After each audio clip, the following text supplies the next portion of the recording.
Halo, Assalamualaikum warahmatullahi wabarakatuh. Bertemu lagi dengan saya Mila Formosa. Pada kesempatan yang kali ini ada berita viral ya di sosial media, tepatnya di TikTok. Jadi video ini pertama kali diunggah oleh majikannya, yaitu di grup majikan Taiwan, guys. Jadi si majikan ini bercerita atau curhat gitu ya, yang dimana si mbaknya atau Cece yang bekerja sama si majikan ini kabur dari rumahnya.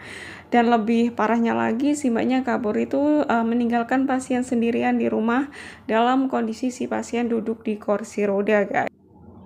Nah, sebelum kabur, si mbaknya ini pinjam uang sama majikan ya, dengan alasan katanya untuk biaya anaknya yang dirawat di rumah sakit.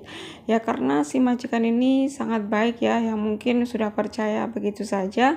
Akhirnya ya sudah dikasih gitu ya, atau dipinjamkan uang. Dan si mbaknya ini berjanji nanti tanggal 25 katanya akan dikembalikan setelah suaminya gajian begitu, guys. Jadi suaminya juga bekerja di Taiwan begitu. Namun belum sampai tanggal 25 itu malah cecenya atau mbaknya ini malah kabur dari rumah sang majikan, guys. Sebetulnya kalau kabur itu majikan juga mungkin nggak begitu mempermasalahkan ya. Tapi di sini kenapa si majikan merasa geram dan sedikit kecewa adalah itu karena mbaknya itu kabur dan meninggalkan pasien di rumah sendirian dalam keadaan si pasien itu duduk di kursi roda, guys. Dan ini sangat berbahaya sekali ya. Kalau misalkan mau kabur, mungkin si majikan juga tidak akan mempermasalahkan. Yang penting itu jangan meninggalkan pasien sendirian, apalagi dalam kondisi duduk seperti ini, guys. Jadi parah sekali sih, sudah dikasih pinjaman uang gitu ya, malah meninggalkan pasien sendirian di rumah dan ditinggal kabur, itu yang membuat majikan itu sangat geram sekali.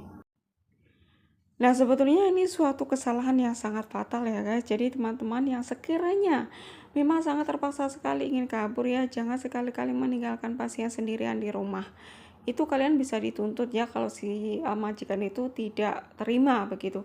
Apalagi kalau sampai si pasien itu terluka gitu, atau kenapa-kenapa. Jadi kalian itu bisa dilaporkan ke polisi, dan nanti kalau saat kalian akan pulang, pasti nanti bisa kalian masuk penjara juga ya, karena kasus-kasus seperti ini.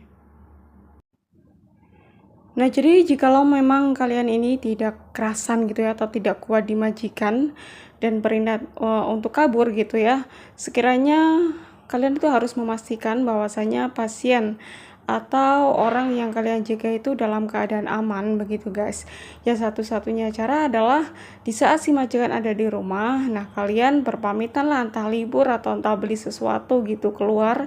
Nah, di saat itulah kalian bisa kabur.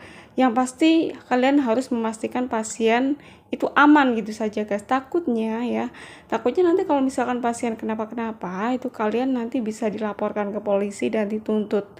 Dan lebih parahnya lagi, saat kalian pulang ke Indonesia, saat di bandara nanti kalian bisa ditangkap loh, guys, kalau misalkan kalian itu dilaporkan ke polisi. Selama laporan itu belum dicabut, maka kalian termasuk buronan ya. Jadi kalau kalian mau pulang ke Indonesia, nanti di bandara bisa bermasalah dan bahkan bisa dipenjara. So ini perhatian bagi teman-teman dimanapun berada yang sekiranya ingin mengambil jalan untuk kabur, ya kalian harus berhati-hati, jangan meninggalkan masalah sebelum kalian kabur, itu saja. Dan video ini juga menuai banyak sekali komentar dari para netizen. Mereka juga menyayangkan apa yang dilakukan sama si mbaknya ini, guys. Nah, berikut adalah komentar-komentarnya.